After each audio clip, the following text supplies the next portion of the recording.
Hello, everybody, and welcome to the Dedicated Show. My name is Kate Ashley. I'm the host of the Dedicated Show and the founder of Dedicated.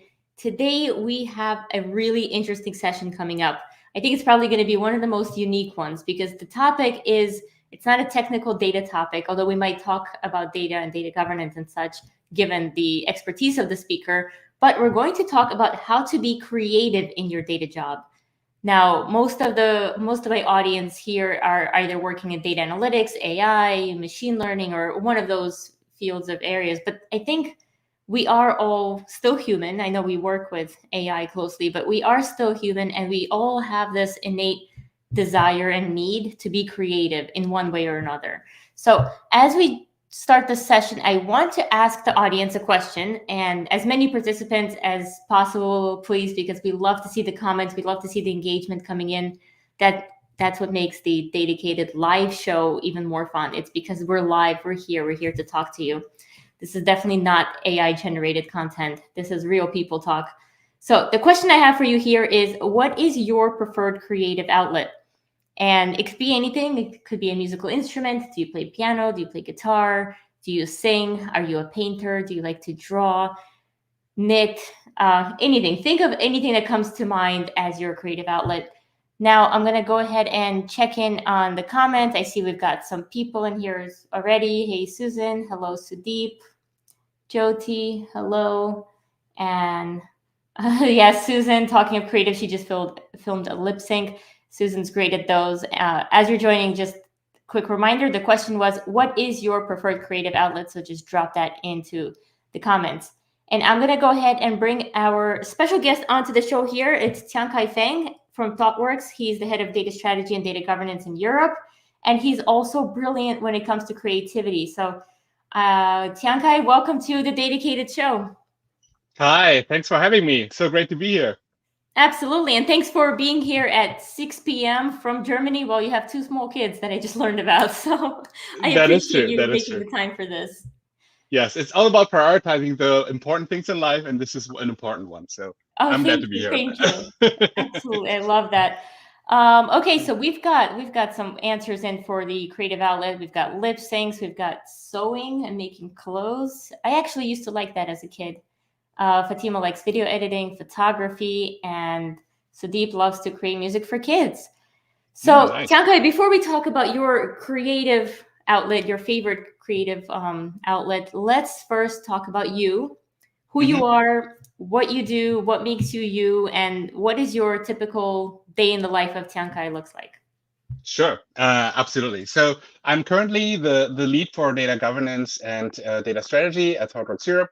That's a consultancy, right? And that comes from a long, basically many years of having worked basically all in data. So I started my career as a data analyst. Then I became a capability lead for social media and voice of consumer analytics.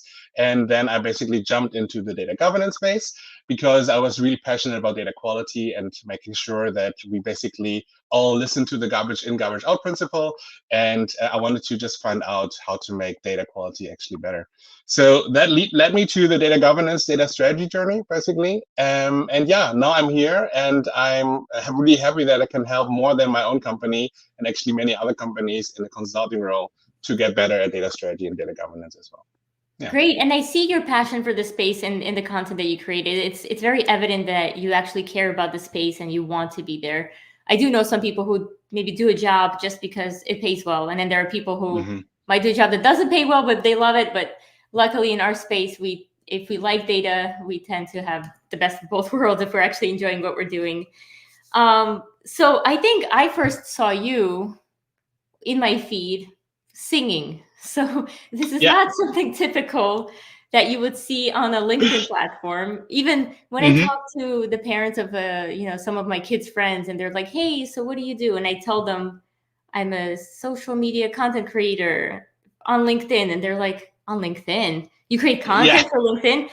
And then I'm sure people get even more shocked when you say you put music on LinkedIn. So tell us how that started. When did your musical abilities begin to grow, and when did you think to make that transition into putting it into the LinkedIn platform and combining it with data governance? Absolutely. I think, I mean, honestly speaking, my musician journey started much earlier than my data journey, right? So I started playing piano when I was 5, and I kind of got more into it and realized I could do more than classical music. So I started writing songs when I was 14. Joined a band when I was 16. I went to a jazz combo when I was 18. And then during my studies, I actually was a bar pianist for the whole study years that I had. And I earned my rent money basically and my studying money. By Wow. doing that. And when I then started actually my career, the whole musician side of me took a little bit of a step back, right? So as I'm a young career starter, I wanted to seem professional. So I'm not going to show my amateur side too much. I'm going to just kind of be the professional data person that I am. But years later, I've basically felt like, why are we all taking this so serious, right? Why do we have to be so dry about all of this? And why is everybody talking about the data in such a serious way? And there was one time where I was really unsatisfied because I was working in a digital analytics team and that got kind of deprioritized, got less funding and so on. So I tried to kind of express how cool and how important it is to do digital analytics. So I turned to music. So I was like, there's not much to lose at this point. I'm going to write a rap song about it and see what happens with it. So I created this rap song called the Digital Analytics Anthem. And I put it basically out there for both my colleagues, but also on LinkedIn and so on. And to my surprise, it really went through the roof. It was like one of the things where you don't expect so many people to actually find it nice and can relate to it and encourage you to do more. But that kicked off, I think, my whole being a musician on LinkedIn or at work even, Hmm. basically persona of.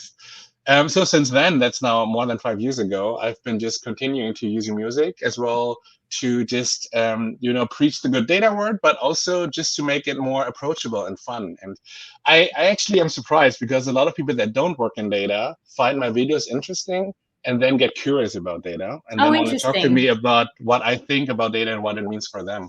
So Hmm. it's so glad because that in the bigger sense makes data more inclusive, right? Like I'm using music to relate to the people that don't think about it too much and they come closer to the topic, and that's good for all of us, right? So I'm really happy that it works.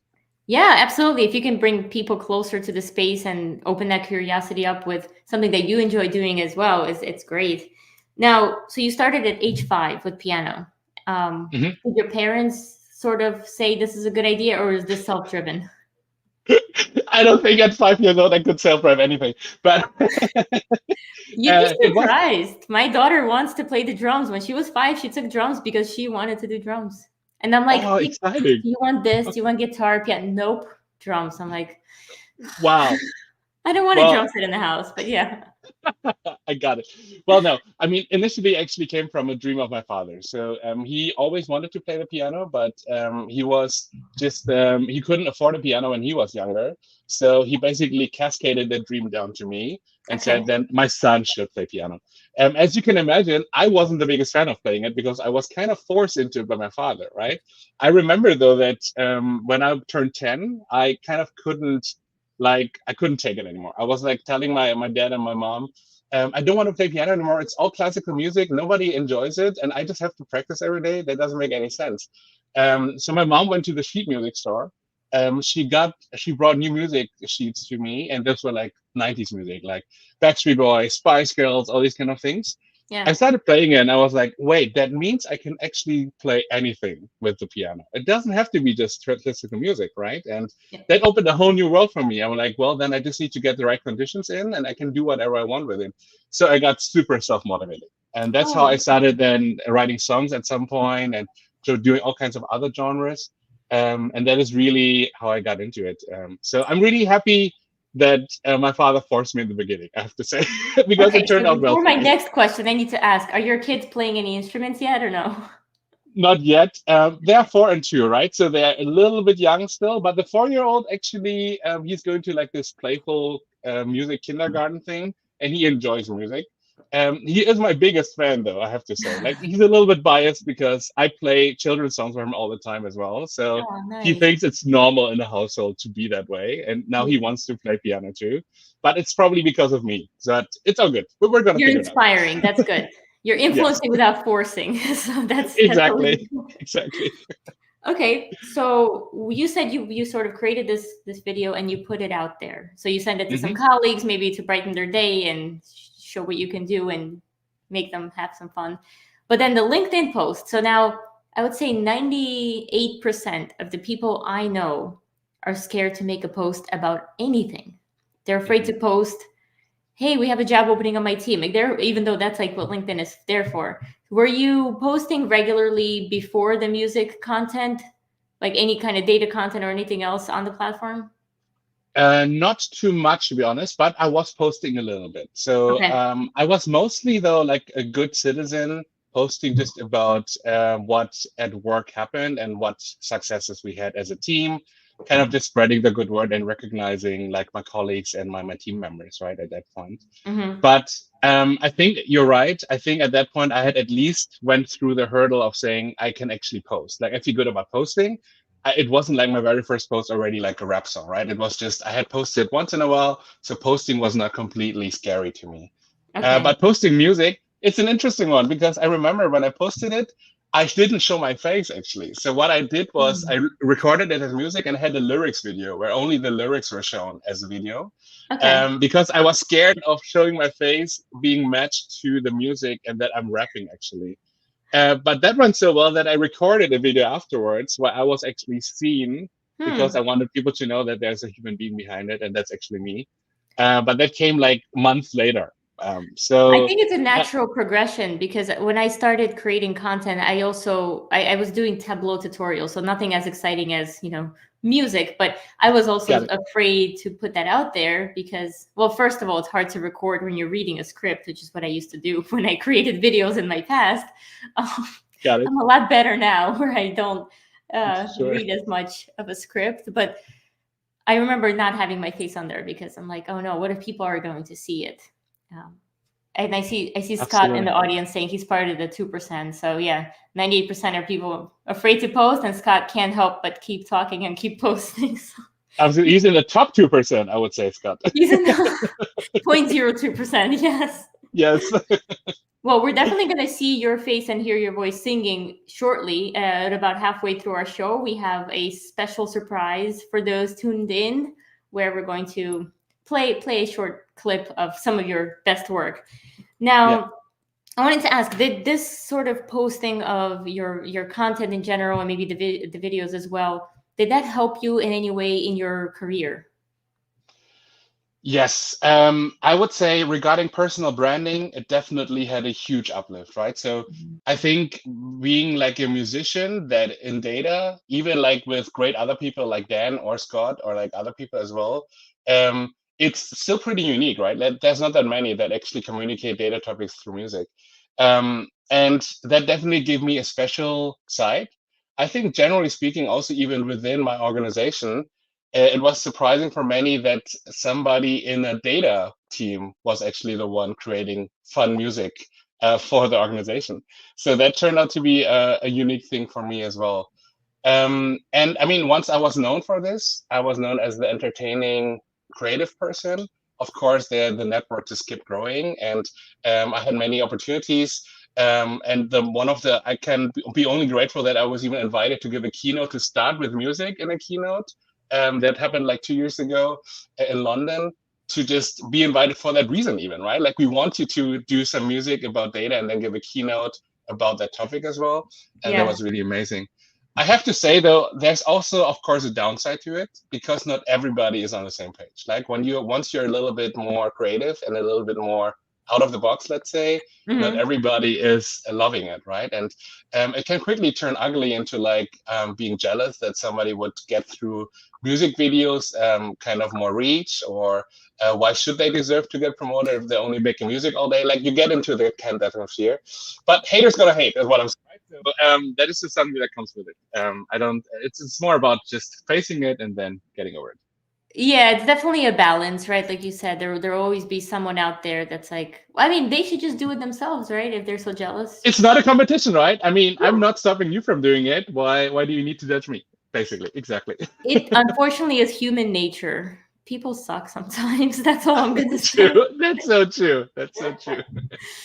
So how would you say, like, how can people in their day-to-day, how can they be more creative when it comes to, let's say I'm a data analyst, data scientist, data engineer. How can I bring more creativity into my own workspace? Absolutely. I usually like to talk about creativity, that there are two ways of being creative. There's solution-driven creativity and there's spontaneous creativity. And what that means is that the spontaneous creativity part is when you have that genius spark, right? Like you're walking down the street, all of a sudden you have that idea, oh, that would be great, let's do it. But what's happening much more in the business sphere is the solution-driven creativity, right? So it's really about you have a problem you need to solve.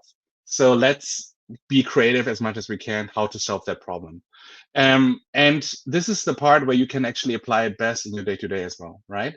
But you first to have, I think you have to first start actually changing your mindset, which is admitting to yourself that something can be changed for the better in your day-to-day, right? Not everything is always perfect. And you then find something in your life where you think, oh, this could be changed. Maybe I can get creative about this. That might be a code that you're writing, it might be a query that you're writing, it might be a presentation that you're creating, or it might be just your daily routine, maybe. Right. But something where you can get out of it and try something small stakes, where you just basically be creative about it, right? And creativity then is a muscle as well. The more you do it and the more you apply it, the more it becomes a default. And then you see more and more opportunities of being creative as well. I think lastly, right, it's really about that psychological safety too, right? I know that not everybody is encouraged, for example, to be creative or to have ideas because they might fail. So you need also in your culture, I think, the right atmosphere to actually be allowed to be creative and then to try out things without being blamed for it if it's failing. As Right. long as you're not causing the world to end or like you're hurting anyone by creativity, there's not that much to lose actually with creativity not working, right? You just know that it didn't work and then you move on and to try the next thing. So Exactly. motivating yourself, not worrying too much about the failure of it, and then you can actually get started to be creative. Easier to say than to do for a lot of people, than not to worry Sure. about the failure. I think that's what most people are worried about. But what's the worst that'll happen, right? You have to keep that in mind. Get up and Exactly. try something Exactly. else. Okay, so Tiankai, I have a question for you, but don't answer it yet. We're gonna have you answer this question after the musical break that we're about to have. I'll Okay. ask you the question so you can have the 2 minutes to think about it. If you had to pick one thing, data work, I can see your face dropping already, or music, don't Okay. answer. You have 2 minutes. We're gonna play. We're gonna play your video. Then we'll bring you back Okay. on stage. And those in the Okay. audience, take a guess. What do you think is gonna say, data or music? Okay, we'll bring you back in 2 minutes. They don't care if they are ready. No one checks for the foundation. Everybody wants to do AI. Check your prompt before you go. A little arrogant, cause it no. LLMs, large language models. They are so in right now. I want my own. Never gonna know it all. Never gonna catch all out. There's more AI tools than I can count. Another job bites the dust. Another job bites the dust. And another job gone. And another job gone. Another job bites the dust. Hey, AI's gotta get used to another job bites the dust. GPT is like my lover. She knows my secrets more than anyone else, and always learns from them. What a feeling, so productive. With AI tools, I have such an easy life. How will I know if this can be trusted? The only way is to fact check everything. What's law got to do with it?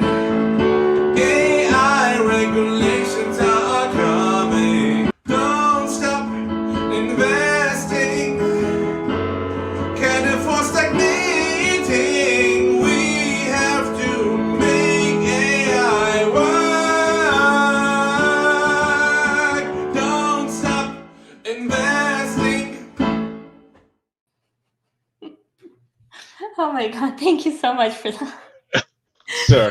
Oh my Yes. God, I think my favorite one, it came in early. The check your prompt before you go. That is hilarious. Yes. Absolutely. It's based on real experience, right? I'm like, oh no, that's not what I wanted. I know. I know. If every prompt cost money, I would check it a lot more before I go. That's for sure. Absolutely. That was so Absolutely. funny. Yeah, Susan wanted to ask where you get your ideas from. Do the words fit the song or the other way around? Wow, that's a great question. I think for this particular medley, I started with the very first song where I listened to Everybody Rules the World from Tears from Fears, right? Uh-huh. And then I was thinking about AI at that point. So it kind of connected in my brain. It was like everybody rules the world, everybody wants AI, wants to do AI. It kind of fits together. And then it evolved from there. I would say it's lyrics first, and then like brackets and buckets of lyrics, and then Okay. mapping them to the right songs that I enjoy singing and making music of. Oh, wow. That's how my brain, with the parodies at least, work. Okay. For the original songs, like the anthem or the Governors of Data ones, that's a different story. I think that's like really in parallel. Like original songwriting, I cannot say linear at all. It's like back and forth between music and lyrics in my brain, usually. Wow. Always.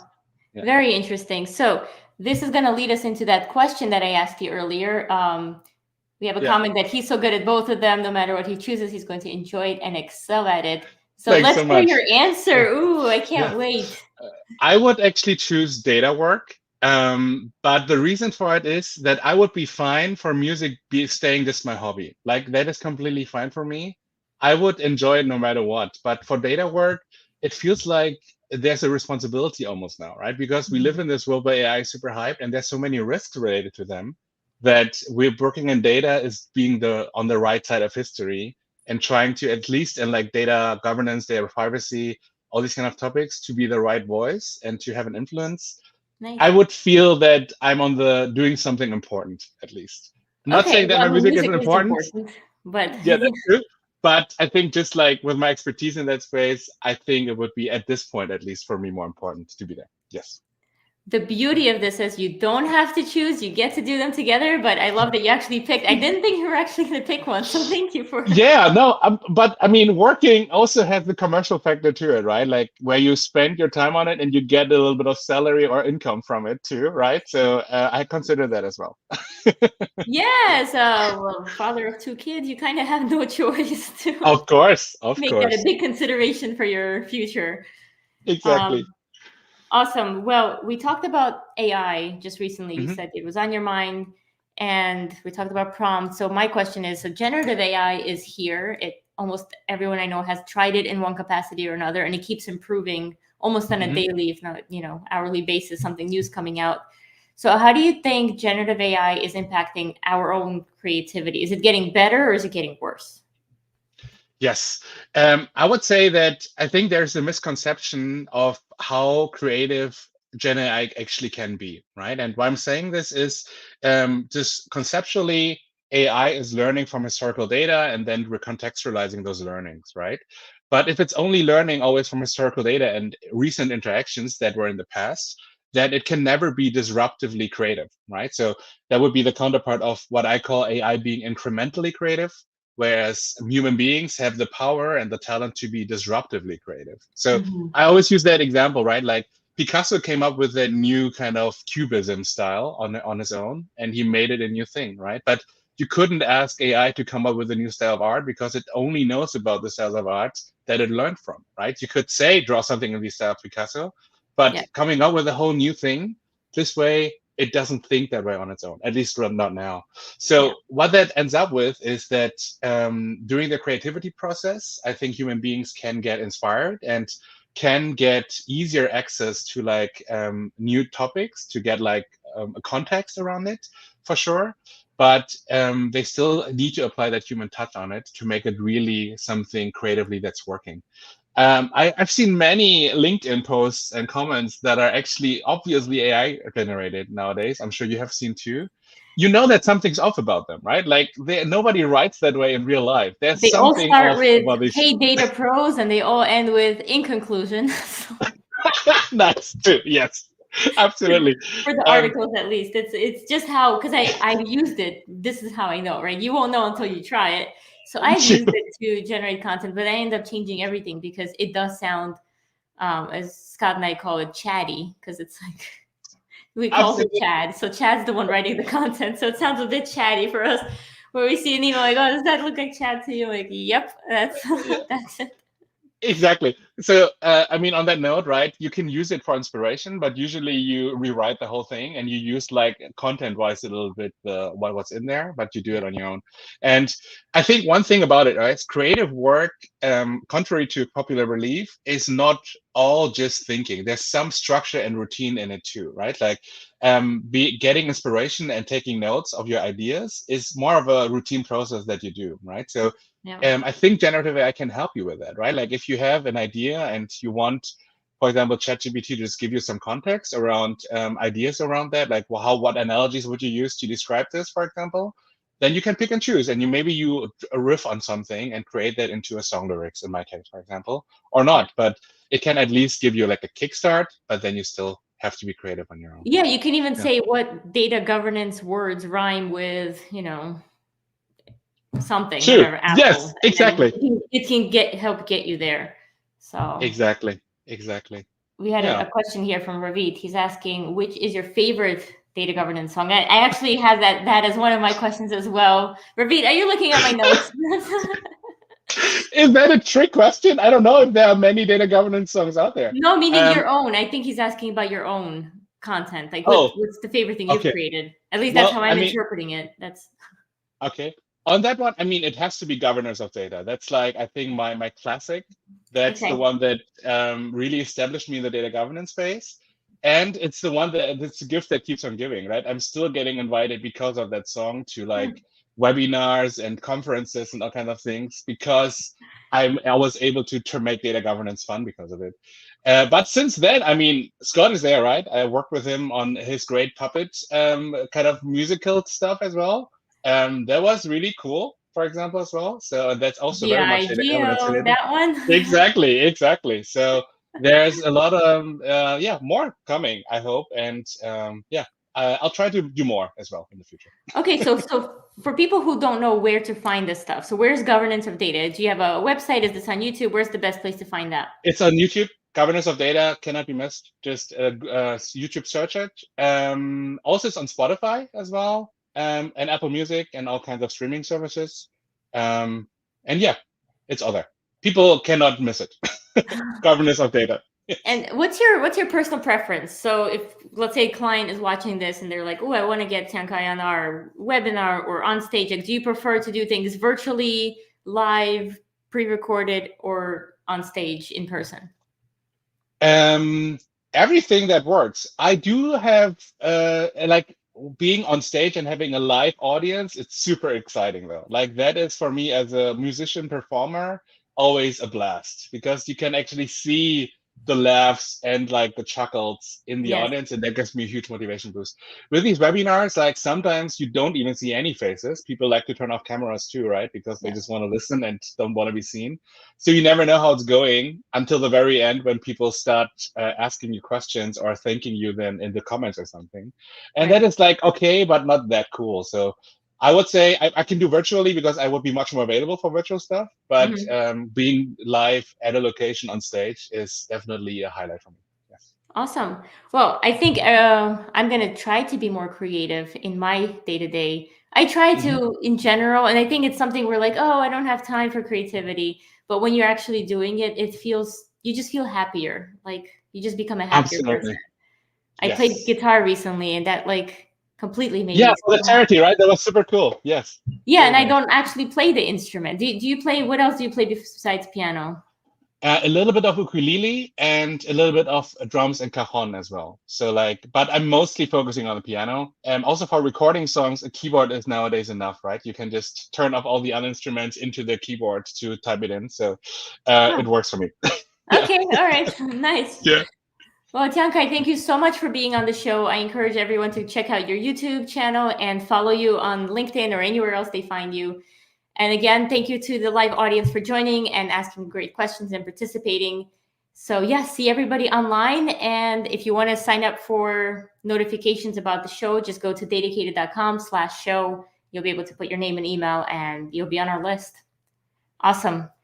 See everybody online. Stay dedicated. And Tiankai, thanks again for being on the show. Thank you. Bye-bye, everyone. Bye. Bye.